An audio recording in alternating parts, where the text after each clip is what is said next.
나이 들면 역설이 있습니다. 나이가 들면요, 결실도 있지만 상실도 있습니다. 무슨 말이냐면 얻은 것도 있지만 잃은 것도 많습니다. 나이가 들면 단맛은 나는데, 그죠? 단단한 탱탱한 맛은 점점 사라지는 것이 인생입니다. 그래서 일본 하이쿠에 보면 이런 격언이 있습니다. 홍시여, 너도 젊었을 때는 떫었느니라. 나이가 들면 말랑말랑해서 달긴 하지만 단단한 맛은 사라지는 것이 있습니다. 그러나 우리가 꼭 기억해야 될 것이 있습니다. 항상 젊은 것만은 좋은 것이 아닙니다. 단맛이 있는 인생, 그죠? 이게 참 중요한 것 같아요. 인생을 살고 할 말이 있는 사람, 뭔가 후대에 내가 인생을 살아보니 이렇더라 하고 남길 말이 있는 사람, 그 사람이 진짜가 아닐까 하는 생각을 우리가 하게 되어집니다. 여러분, 사람이면요, 그 말이 그 인생입니다. 특별히 사람은 마지막 말이 참 중요합니다. 왜냐하면 마지막 말은요, 거기에 허세가 있을 수가 없습니다. 그렇지 않습니까? 진실할 수밖에 없는 것이죠. 오늘 본문은요, 다윗의 마지막 말이라고 말하고 있는 것을 볼 수가 있습니다. 이게 말이란 말이 너움이란 단어로 되어 있는데 신탁이다, 그 말인 것입니다. 내가 하나님 앞에서 받아 하는 말이다, 그런 뜻을 갖고 있는 것을 볼 수가 있습니다. 사무엘상 23장은 두 가지를 이야기하려고 하는 것 같아요. 하나는 1절부터 7절을 본문으로 읽었습니다만은 이 마지막 다윗의 말을 통해서 뭘 말하려고 하느냐, 내 인생이 하나님의 은혜였다는 사실을 고백하려고 하는 것을 볼 수가 있습니다. 내가 달려와서 왕이 되고 잘 된 것 같지만은 아니라 하는 것을 말하고 싶어하는 것을 우리가 볼 수가 있습니다. 8절부터 마지막 절까지는요, 다윗의 용사들이라고 할 수 있겠죠. 다윗을 도운 사람들 혹은 동력자들. 여러분, 내가 잘나서 내 인생이 잘 되는 건 아닙니다. 내 주변에 누가 있느냐, 참 중요한 것이죠. 하나님께서 내 주변에 어떤 사람, 좋은 사람을 두시냐에 따라서 내 인생이 빛날 수도 있고 내 인생이 망할 수도 있는 것입니다. 그런 의미에서 이 다윗의 동력자들도 어떤 면에서 보시면요, 다 하나님의 은혜라고 볼 수가 있습니다. 내게 좋은 사람을 붙여주신 그 은혜가 다윗에게 있었던 것 같이, 그죠? 오늘 우리에게도 있기를 주의 이름으로 축원합니다. 우리는 종종 자수성가라는 이야기를 자주 듣습니다. 그러나 자수성가는 없습니다. 교만한 말입니다. 하나님께서 은혜를 주셨고 누군가 돕는 사람을 주셨기 때문에 성공한 것입니다. 아멘. 내 홀로 그렇게 된 것은 하나도 없습니다. 이걸 우리가 아셔야 돼요. 우리가 다윗의 마지막 말을 통해서 우리도 역시 이제는 인생을 정리해야 될 때가 가까워 간다면 우리의 후손들이나 인생의 후배들에게 뭐라고 말하겠습니까? 다윗은 세 가지를 말하고 있는 것을 볼 수가 있습니다. 나는 누구인가? 하나님 앞에서. 하나님 앞에서 나는 누구인가? 나는 어떻게 이래왔는가? 내 인생은 무엇으로 이루어졌던가? 이 세 가지를 스스로 묻고 답하는 것을 우리가 본문을 통해서 볼 수가 있습니다. 첫째, 여러분, 다윗은 자기의 정체성을 말하고 있습니다. 나는 누구인가? 1절 보시기 바랍니다.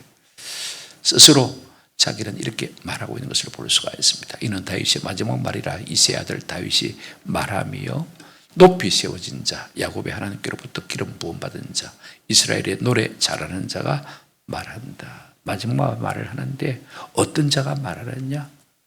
내가 주로 말하고 있는 것을 볼 수가 있습니다. 이렇게 말하고 있습니다. 이는 다윗의 마지막 말이라. 한번 따라합시다. 이새의 아들 다윗이 말하며, 이새의 아들 다윗이 말한다고 했습니다. 성경에 이새의 아들 다윗이라는 표현이 20번 나오는데 스스로 다윗이 자기가 이새의 아들이라고 밝힌 때 딱 한 번밖에 없습니다. 사울 앞에서 자기를 소개할 때 내가 이새의 아들입니다. 그런데 주로 누가 이 말을 많이 썼냐면 사울 왕이 다윗을 향해서 말할 때 이새의 아들이라고 썼습니다. 대표적인 말씀이 사무엘상 20장 30절 한번 보시길 바랍니다. 사울이 요나단에게 화를 내며 그에게 이르되 배역무도한 계집의 소생아, 네가 이새의 아들을 택한 것이 네 수치와 네 어머니의 벌거벗은 수치가 됨을 네가 어찌 알지 못하랴. 다윗을 아주 경멸해서 낮추어서 말할 때 뭐라고 했다고요? 이새의 아들이라 그렇게 표현한 것을 볼 수가 있습니다. 물론 다윗 자신도 그렇게 자신을 표현한 것을 우리가 알고 있습니다만은 이 말은 무슨 말이냐면요, 아무 볼품없는 시골 촌노의 아들이라 그 말인 것입니다. 가장 낮은 자 중에 낮은 자라는 사실을 그는 말하고 있습니다. 그는 이걸 일평생 잊지 않았던 것 같아요.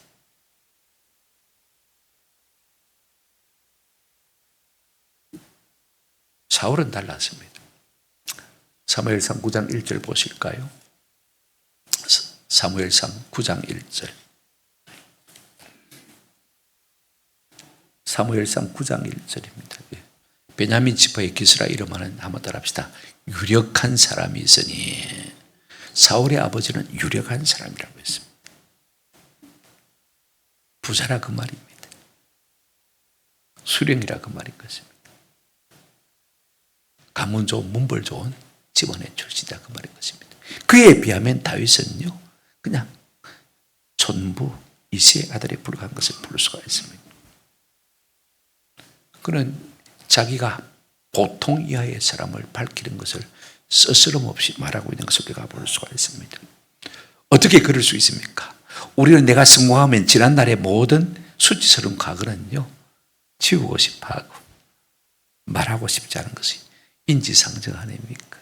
그런데 다윗은 그런 걸 말하고 있는 것을 볼 수가 있습니다. 왜냐하면 하나님의 은혜로 높이 세워진 자가 되었기 때문에 그것이 가능한 것입니다. 은혜 받은 사람은요, 자기의 부끄러운 과거도 그냥 스스럼 없이 말할 수가 있습니다. 이 같은 나를 하나님께서 높이 세우셨다. 그래서 누구만 영광을 올려드리는 것입니까? 하나님만 높여드리는 것입니다. 제가 말씀드리고 싶은 것은 이것입니다. 여러분, 우리가 생리적인 출신은 별로 중요하지 않습니다.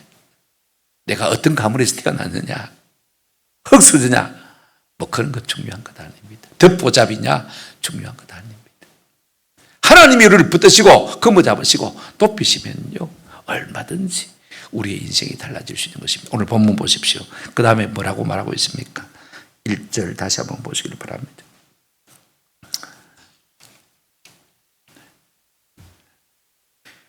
높이 세워진 자, 이렇게 말하고 있는 것을 볼 수가 있습니다. 다윗은 흙수저에 불과하지만은 하나님께서 나를 왕으로 높이 세웠다. 호파랭이니까 수동태지요, 그죠? 내가 잘나서 왕이 된 것이 아니라, 한번 합시다. 하나님이 나를 높이셔서 왕이 되게 하셨다는 것입니다. 이게 참 중요해요. 나를 들어서 용사로 세우셨다는 것입니다. 여러분, 요셉을 높이신 분이 누굽니까? 하나님이시죠. 다니엘을 높이신 분이 누굽니까? 하나님이지 않습니까? 에스더를 높이신 분이 누굽니까? 내가 스스로 높아진 것입니까? 그런 거 하나도 없습니다. 하나님은요, 겸손한 자를 높이시는 하나님이십니다. 하나님의 마음에 합한 자를 찾아서 높이시는 분이 누구시냐? 하나님이신 것을 볼 수가 있습니다. 그 다음에 또 보시기를 바랍니다. 1절에 야곱의 하나님께로부터 한번 따라합시다. 기름 부음 받은 자. 기름 부음 받은 자라는 말은 메시아란 말이죠, 그죠? 기름 부음을 받았다는 말은 어떤 뜻이냐면 사명자라는 것입니다. 하나님께서 왕이나 선자나 제사장에게 기름 부어서 그들에게 사명을 주신 것을 볼 수가 있습니다. 지극히 낮은 자이지만 하나님이 다윗에게 뭘 주셨다고요? 사명을 주셨다. 여러분, 사명을 가진 사람이 가진 유익이 두 가지가 있습니다. 하나는 목적이 분명합니다. 그렇죠? 목적에서 눈을 떼지 않을 수 있는 은혜가 있는 것입니다. 그러니까 약간 우왕좌왕은 할 수 있죠, 그죠? 그러나 목표가 있기 때문에 결국은 그 목표에 도달할 수밖에 없는 것입니다. 또 하나, 사명이 분명한 사람은요, 열정이 있습니다. 쉽게 넘어지지 않습니다. 우리가 오뚜기를 종종 사는 이유는요, 넘어뜨리나도 일하니까 그게 재밌거든요. 신기하거든요. 그래서 어릴 때 저도 오뚜기를 종종 사본 적이 있어요. 그게 그렇게 신기해요. 너무들이 나도 일나고 너무들이 나도 일나고 우리 가운데 사명이 있으면요 이와 같은 은혜가 있는 줄로 믿습니다. 잠언 20장 16절에 대저 의인은 7번 넘어질지라도 다시 일어난다. 이게 의인은 사명자를 말하는 것이죠. 그런데 지금 다윗이 이렇게 말하고 있습니다. 한번 따라합시다. 야곱의 하나님께로부터 기름 부음 받은 자라고 말하고 있습니다. 왜 하필이면 야곱의 하나님입니까? 하나님은 아브라함의 하나님, 이삭의 하나님, 야곱의 하나님, 그죠? 그렇게 자꾸 말씀해 오셨습니다. 성경에 여러분 아브라함의 하나님이란 말이 많을까요? 야곱의 하나님이란 말이 많을까요? 안 세어봤자 모르겠죠, 그죠? 우리 같으면 아브라함이 믿음의 조상이니까, 그죠? 아브라함의 하나님이라고 훨씬 더 많이 부를 것 같은데, 여러분 성경에 여러분 제가 검색을 해보니까 야곱의 하나님이란 말이 훨씬 더 많아요. 24번이나 나오는 것을 볼 수가 있습니다. 왜 다윗은 하필이면 그냥 하나님이라 해도 되는데 야곱의 하나님이라고 했을까? 야곱과 자기 일을 동일시한 것입니다. 내 내면을 보니까 야곱과 닮은 것이 많다라는 것입니다. 야곱이 많이 터졌지 않습니까? 그렇죠? 다윗도 그 삶 가운데 뭐가 있었습니까? 고난이 있었습니다. 고난 없이 벌로 성군이 되신 건 결단코 아니에요. 여러분 고난이란 것은요 아들 만들기의 일환입니다. 고난이 없으면 징계가 없으면요 참 자식이 되어지기 어려워요. 부모가 원하는 자식으로 만들어지기 어려운 것을 볼 수가 있습니다. 네 번째 이렇게 말하고 있습니다. 본문 1절 끝에 보시길 바랍니다. 이스라엘에 한번 따라합시다. 노래 잘하는 자. 김원혜 집사님 같은 분이 아니라 그 말입니다. 가수고 성악가가 아니라고 말입니다. 무슨 말이냐면 한번 따라합시다. 나는 예배자입니다. 예배자. 다윗은 노학이지만은요 늘 하나님 앞에서 어린아이로 살았습니다. 하나님을 예배하는 예배자로 산 것을 볼 수가 있습니다. 사울에게 쫓길 때는요 늘 시를 써서 하나님을 찬송했고 왕궁에 있을 때는 성전을 사모함으로 하나님을 찬양했고 다윗이 업적 가운데 하나는요 성가대를 조직한 것입니다. 그 위에 왕들이 다 다윗이 정해놓은 조직을 따라서 그렇게 그죠 찬양대를 걸어간 것을 볼 수가 있습니다만은 여러분 성경에 제가 예를 들자면 뭐 끝이 없는데 역대상을 여러분이 한번 살펴보시고 15장, 16장 계속해서 나오는 것을 볼 수가 있습니다. 역대하 23장에도 계속해서 나옵니다만은요 다윗은요 이사야 43장 21절에 있는 말씀대로 이 백성은 내가 나를 위하여 지었나니 나의 찬송을 부르게 하려 함이라 하는 이 말씀대로 살아들인 사람입니다. 하나님을 예배한 자로 산 것입니다. 자기의 신분이 세속적인 직업이 뭡니까? 왕입니다. 왕이면 최고예요. 그럼에도 불구하고 하나님을 예배하는 일을 가장 중요하게 생각합니다. 나는 이스라엘의 많은 자라 노래 잘하는 자라 그렇게 스스로를 말하고 있는 것을 볼 수가 있습니다. 여러분 다윗의 정체성은요 선왕인 사울과 비교하면 확연하게 드러나는 것을 볼 수가 있습니다. 사울 역시 하나님 앞에 기름 부어 세움을 받았습니다만은요 처음에는 그러지 않았음에도 불구하고 시간이 가면 갈수록 자기를 높였습니다. 자기 기념비를 세웠습니다. 하나님이 사랑하는 다윗을 시기하고 질투하고 그 분노에서 벗어나지를 못했어. 그러나 다윗은 사명을 깨닫고 날마다 하나님을 찬양하는 삶을 살아간 것을 볼 수가 있습니다.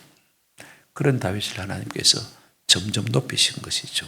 우리가 베드로전서 5장 6절 보시면 그러므로 하나님의 능하신 손 아래에서 한번 따라합시다. 겸손하라. 겸손하면 때가 되면 하나님 뭐 하신다고요? 높이시는 것입니다. 사람을 세우시고 낮추시기도 하시는 분이 누굽니까? 하나님. 우리가 다니엘서를 통해서 배우지 않습니까? 여러분 언제 하나님이 사람을 피하시고 사람을 세우십니까? 교만할 때 피하시고 겸손할 때 뭐 하십니까? 세우신다. 이것이 다니엘서 4장 5장의 주제인 것을 우리가 새벽마다 생각하고 있습니다. 저는 우리가 다윗처럼 나이가 들면 들수록요, 하나님 앞에서 내가 누구인가를 분명하게 확정하고 그것들을 자녀손들에게 자꾸 인식시켜주는 은혜가 있기를 주의 이름으로 축원합니다. 나는 하나님 앞에서 노래 잘하는 자다. 나는 예배자다. 나이가 들어도 하나님 앞에 영원한 아가로서 하나님을 찬양하고 싶다. 나는 사명자로 살았다. 이렇게 좀 고백할 수 있는 귀한 은혜가 있기를 주의 이름으로 축원합니다. 두 번째로 우리가 생각할 것은요, 다윗의 사역입니다. 다윗이 하나님을 알면 알수록요, 그가 하나님 앞에서 어떻게 일해야 될지를 분명하게 깨달은 사람입니다. 다윗이 경험한 하나님은 이루 말할 수 없죠. 다윗의 삶의 간정은 사무엘 상에만 있습니까? 사무엘 하도 많이 있고 역대 상에도 수없이 기록되어 있고 시편 가운데는 특별히 말할 수 없는 간정들이 100편이나 있지 않습니까? 다윗은 하나님을 가리켜서 이렇게 말하고 있습니다. 2절 보시길 바랍니다. 여호와의 영이 나를 통하여 말씀하시며 그의 말씀이 내 혀에 있도다. 하나님을 예배하니까 하나님 말씀을 주시는 거예요. 영으로 자꾸 감동을 주시는 거예요. 그 감동을 받으니까 하나님의 말씀이 내 혀끝까지 차오른 것을 볼 수가 있습니다.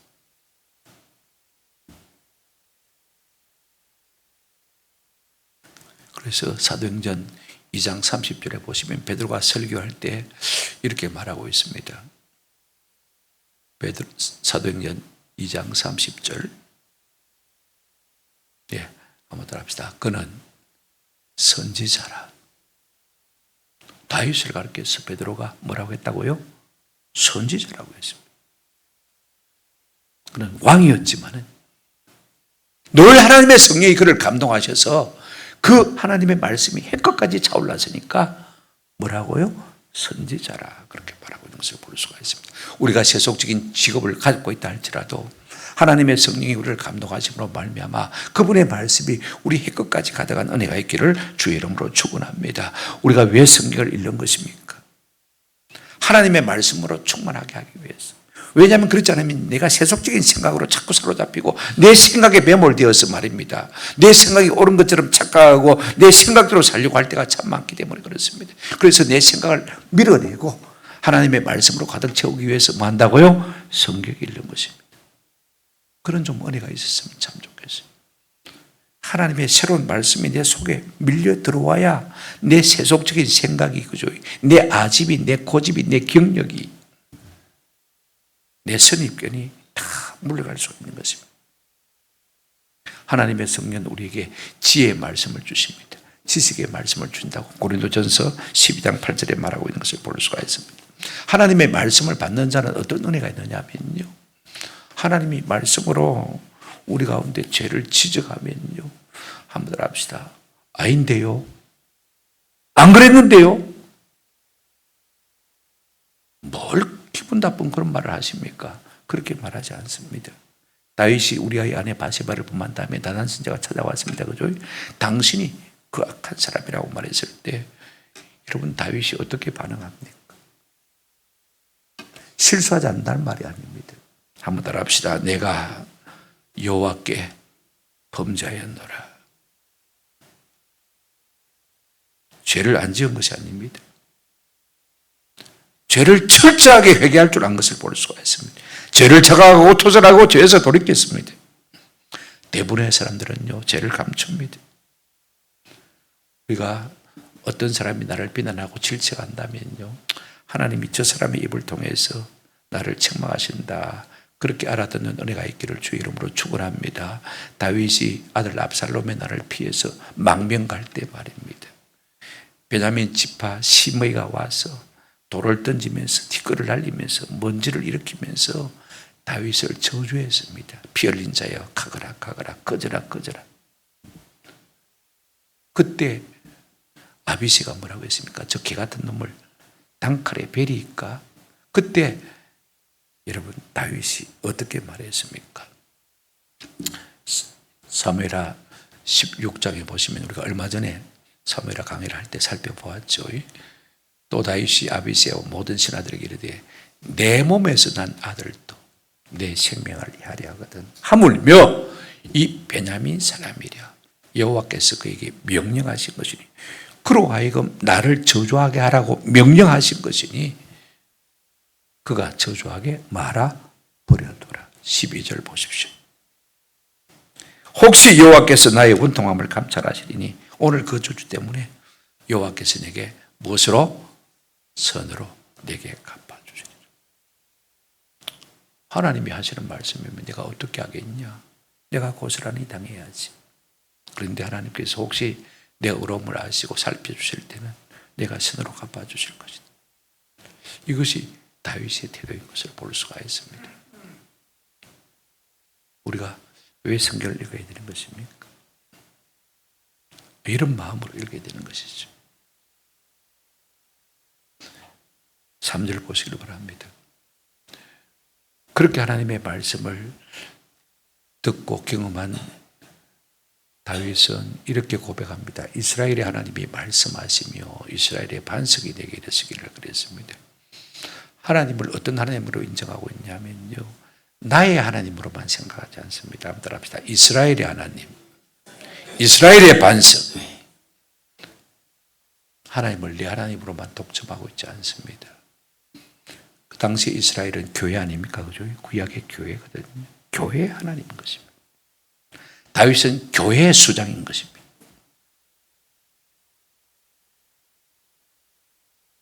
교회가 하나님의 백성이라면 내 생각이 달라질 수밖에 없습니다.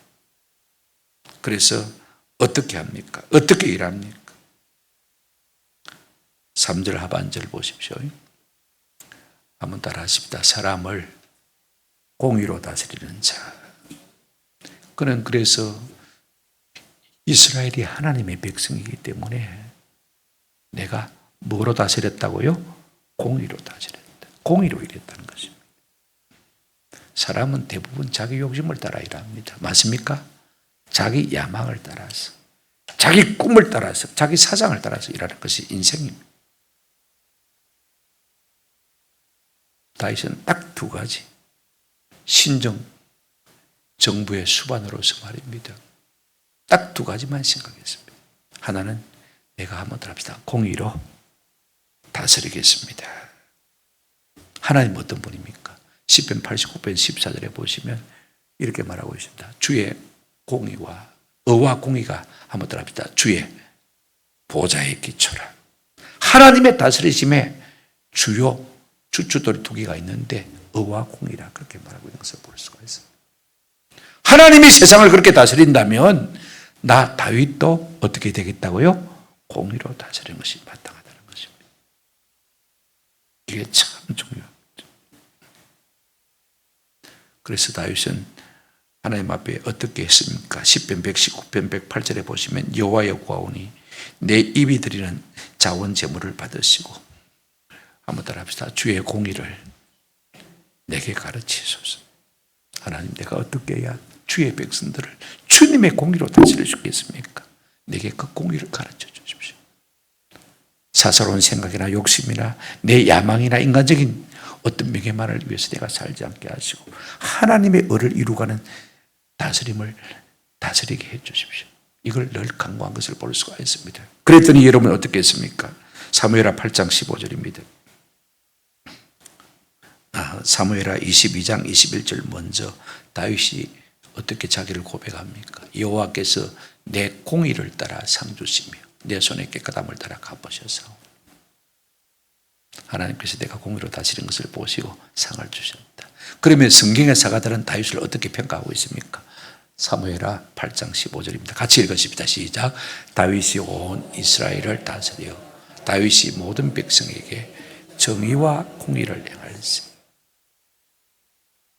성경의 사가들도 다윗은 정의와 공의를 행한 사람이라고 평가하고 있는 것을 볼 수가 있습니다. 신정 정부의 두 번째 사역 원리가 뭐냐? 그 다음 보시기를 바랍니다. 3절 하반절 한번 빨간 글자 한번 다시 한번 읽어보십니다. 사람을 공의로 다스리는 자. 그 다음 시작. 하나님을 경외함으로 다스리는 자. 우리가 어떻게 공의로 사람을 다스릴 수가 있겠습니까? 하나님을 두려워하지 아니하면 사람을 공의로 다스릴 수가 없습니다. 여러분 이거 아셔야 되지 않습니까? 그죠? 내 위에 하나님이 계시다는 사실을 아는 자만이, 하나님을 두려워하는 자만이 어떻게 다스릴 수가 있고요? 공의로 다스릴 수가 있는 것입니다. 이게 참 중요합니다. 여러분, 하나님을 경외한다는 것이 무엇입니까? 우리가 잠언 18장 13절에 보시면 이렇게 말하고 있습니다. 여호와를 경외하는 것은 한번 따라합시다. 악을 미워하는 것입니다. 악은 아닌 것이죠. 그죠? 아닌 것을 미워하는 것입니다. 아닌 것을 억지로 하는 것은 공의가 아닙니다. 그죠? 그건 하나님을 두려워하는 마음이 아닌 것입니다. 하나님은 자기를 두려워하는 자를 사랑하십니다. 하나님은 자기를 두려워하는 자에게 은혜를 주십니다. 하나님은 자기를 두려워하는 자에게 복을 주십니다. 아멘. 성경 보십시다. 시편 25편입니다. 12절 14절. 제가 이 부분은 전철을 타고 가다가 쪽보문을 들고 읽으면서 억수로 은혜를 받았던 두 구절입니다. 잊질 않습니다. 여호와를 경외하는 자가 누구냐? 그가 택할 길을 그에게 말이로다 가르친. 하나님을 두려워하는 자에게 이 길이 정론이 이 길로 가라고 하나님 자꾸 음성을 주시는 것입니다. 아멘. 그러면 실패할 수 있습니까? 실패할 수 없는 거죠. 14절. 여호와의 친밀하심이 그를 경외하는 자들에게 있습니다. 하나님이 그냥 자꾸 볼을 비비고 어떻게 좋아서 어떻게 할 수 없어 하는 그런 친밀하심이 누구에게 있다고 했습니까? 하나님을 두려워 떠는 자에게 있다고 하신 것을 볼 수가 있습니다. 넘어가서 보실까요? 잠언입니다. 시편 조금 더 많이 있네요. 34편 7절 9절. 여호와의 천사가 주를 경외하는 자를 둘러 진치고 그들을 뭐 한다고 했습니까? 건지신다고 했습니다. 어떤 악한 것들이 우리를 에워싸 할지라도 하나님을 두려워하는 사람은 하나님이 지켜주신다. 너희 성도들아 여호와를 경외하라. 그를 경외하는 자에게는 뭐가 없도다? 부족함이 없도다. 너무 걱정할 필요 없습니다. 하나님을 경외하는 자에게는 부족함이 없다.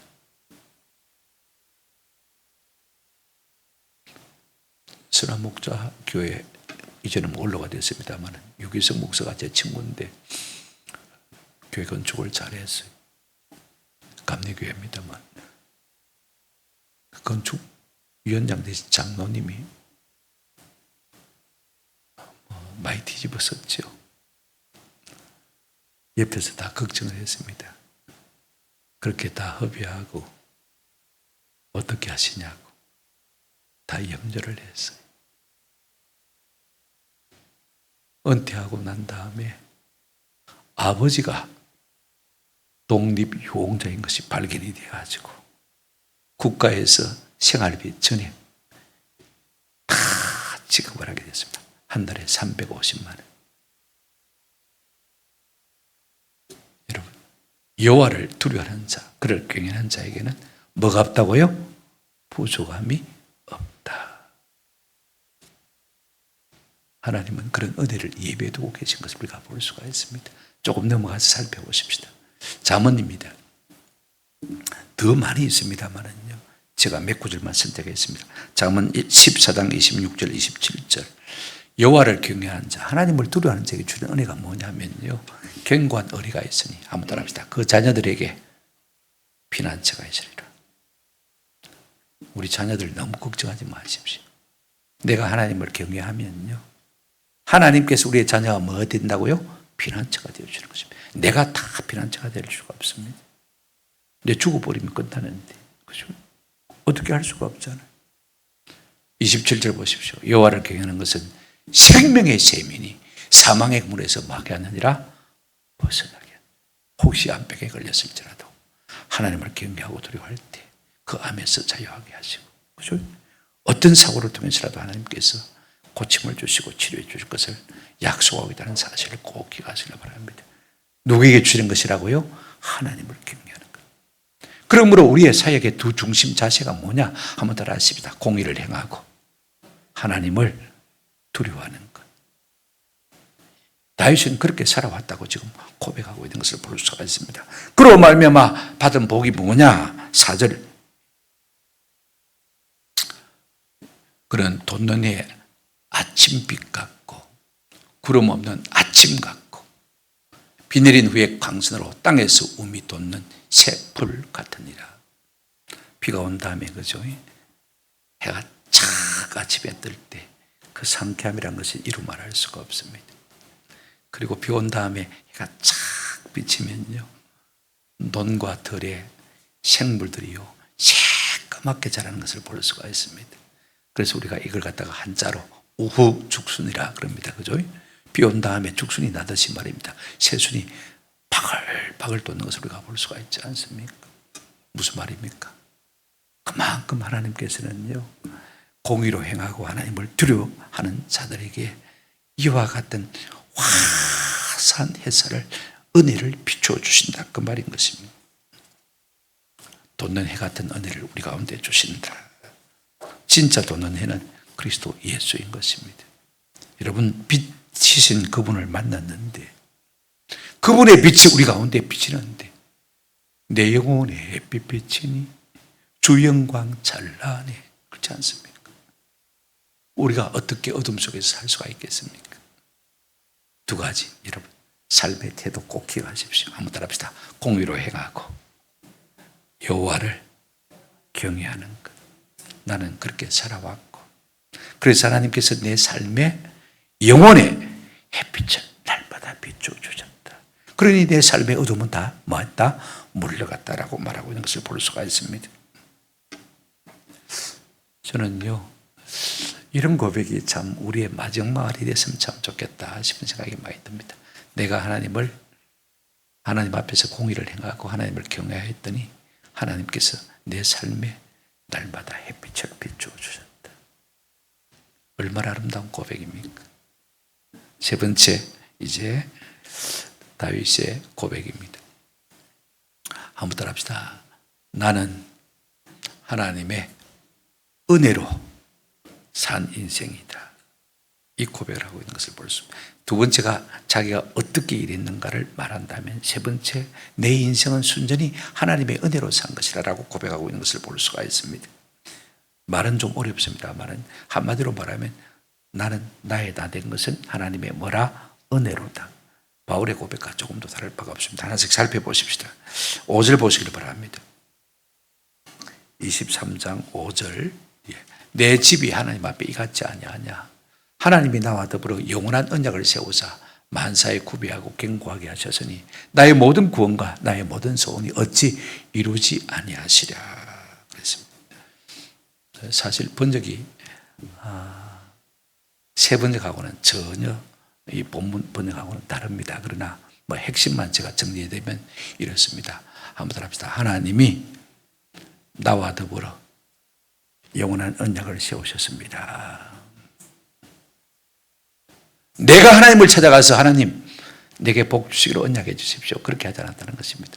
하나님이 내게 찾아오셔서 뭐 하셨습니까? 내게 영원한 언약, 하나님의 호의를 베풀기로 내게 약속해 주셨다는 것입니다. 이게 참 중요합니다.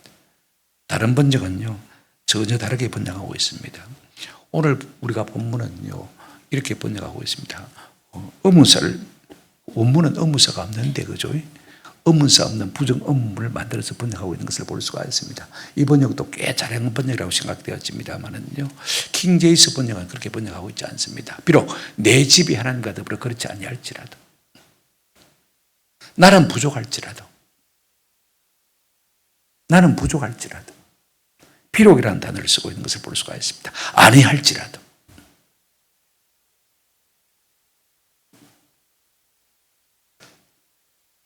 이 번역도 제가 가만히 보니까 잘된 번역이다 싶은 생각이 들어요. 부정사 없는 의문문을 써가지고 의문사를 표현한 것도 잘한 번역인 것 같고, 또 평서문으로 이렇게 번역한 것도 참 잘한 것 같은 마음이 들어요. 비록이라는 단어를 쓴 것도 참 잘한 것 같고, 아니할지라도 라고 이렇게 번역한 것도 참 잘한 것 같고, 내 집이 하나님 앞에 은혜 받을 만한 그런 집구석이 아님에도 불구하고 하나님께서는 나와 더불어 영원한 언약으로 뭘 하셨다고요? 언약을 맺으셨다. 하나님 날 지켜주시고 보호하시고 복 주시기로 뭐 하시다는 것입니다. 언약하셨다는 것입니다. 밑에도 보시면 비록 하나님께서 내 집을 번성케 아니하실지라도 이것이 나의 모든 구원이요 나의 모든 영원이라. 영원이란 말은 조금 번역이 좀 그렇습니다만 이것이 하나님의 나의 모든 기쁨이라 이렇게 번역하는 것이 훨씬 좋을 것 같아요. 내가 하나님 앞에서 그렇게 좋은 집안이 아님에도 불구하고 하나님께서 내게 구원을 주셨고 내게 뭘 베풀어 주셨다? 기쁨을 주셨다. 이렇게 번역하시면 아마 여러분 이해가 빨리 쉽게 될 것 같습니다. 한참 제가 애둘러서 설명을 해야 됩니다만은 여러분 쉽게 그렇게 이해하시면 참 좋겠다 싶은 생각이 듭니다. 핵심은 그것입니다. 하나님께서 일방적으로 내게 찾아오셔서 영원한 언약으로 내게 복 주시기로 하셨다고요? 작정하시고 계획하시고 승리하시고 그렇게 해주시다는 것입니다. 비록 나는 부족해도 우리 집안은 별 볼 일 없어도 흙수저라도 하나님이 그렇게 해주시겠다고 언약을 맺어주시다는 말씀인 것입니다.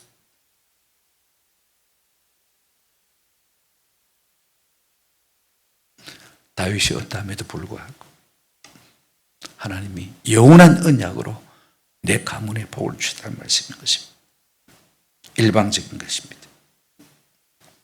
이사야 55장 3절에 보시면 이런 말씀이 있습니다. 한번 같이 읽어보십니다. 시작. 너희는 귀를 기울이고 내게로 나와 들으라. 그리하면 너희의 영혼이 살리라. 내가 너희를 위하여 영원한 언약을 맺으리니 곧 다윗에게 허락한 확실한 은혜니라. 여기서 우리가 영원한 언약이라는 것이 무엇인지 조금 더 선명하게 이해를 할 수가 있습니다. 하나님은 자기에게 나와서 듣는 자에게, 여러분 그냥 귀만 듣고 있다는 게 말을 하는 거 아닙니다. 여기 듣는다는 것은 뭘 말하는입니까? 그렇게 살 마음을 가지고 그렇게 살 수 있는 힘을 달라고 사모하는 마음으로 말씀을 듣는 자세를 말하는 것입니다. 너희는 귀를 기울이고 내게로 나와 들으라. 그리하면 너희 영혼이 말이라 살리라. 아멘. 예. 그리하면 내가 너희를 위하여 영원한 언약을 맺으리니 곧 다윗에게 허락한 확실한 은혜니라. 하나님께서 다윗에게 어떤 언약을 영원한 언약으로 주셨습니까? 그가 성전 짓겠다고 마음에 결심하실 때 하나님 뭐라고 말씀하셨습니까?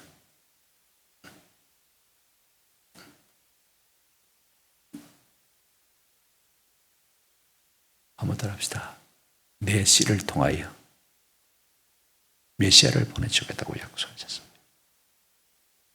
내 집안을 내가 세워주겠다고 말씀하셨습니다. 우리 사무엘하 7장 공부할 때 다 한 거거든, 그죠? 그게 확실하고 영원한 은혜인 것을 볼 수가 있습니다.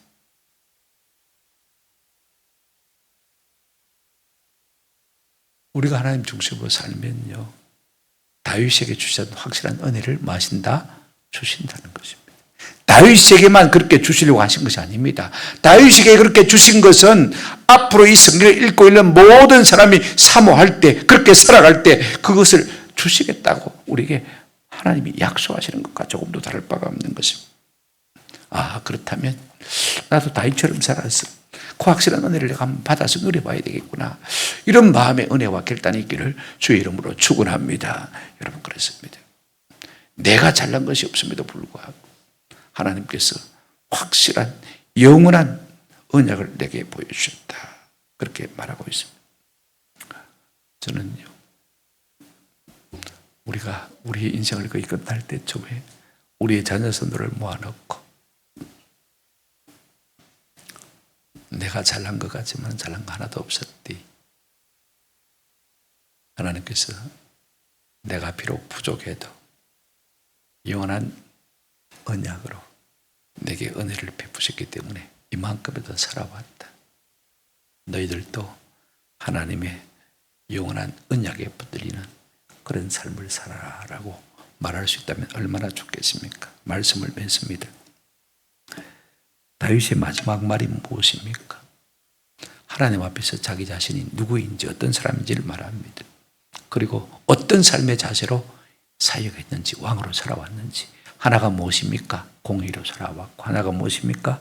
하나님을 두려움으로 살아왔다고 그렇게 밝혔습니다. 세 번째가 무엇입니까? 무엇으로 살았는지 말하고 있습니다. 아무튼 합시다. 영원한 언약, 확실한 은혜. 여기 55장 3절에 보시면 영원한 언약이 무엇인지를 말하고 있죠. 그죠? 한번 따라합시다. 확실한 은혜로 내가 여기까지 살아왔다. 지금 그 말을 하고 있는 것을 볼 수가 있습니다. 우리의 생계적인 출신이 중요한 게 아닙니다. 얼마나 지식에 가난한 흙수저로 내가 살아왔느냐, 태어났느냐, 중요한 게 아닙니다. 내가 잘하겠다고 애쓴다고 잘 되는 것도 아닙니다. 그저 하나님의 손이 우리를 불쌍히 보시고 우리를 높이 세우시고 사명을 주시고, 그럴 때 우리가 하나님 앞에 예배하고, 그럴 때 우리가 하나님의 말씀을 받게 되어지고, 하나님의 말씀을 받아서 순종하고 살면요, 하나님께서는 영원한 언약으로 확실한 은혜로 우리의 삶 가운데 함께 하신다는 것을 고백하고 있는 것입니다. 저는 우리 모두가 다윗처럼 살다가 다윗처럼 고백하고 이 말들을 다윗처럼 후손들에게 물려주고, 그죠? 하나님만 높이는 은혜가 있기를 주님의 이름으로 축원합니다. 아멘. 말씀을 생각하시면서 우리 찬송 한 장 같이 부르십시다. 405장입니다. 주의 친절한 팔에 안기세, 주의 은혜의 손에 붙들려서 살아갈 수 있기를 바랍니다. 405장.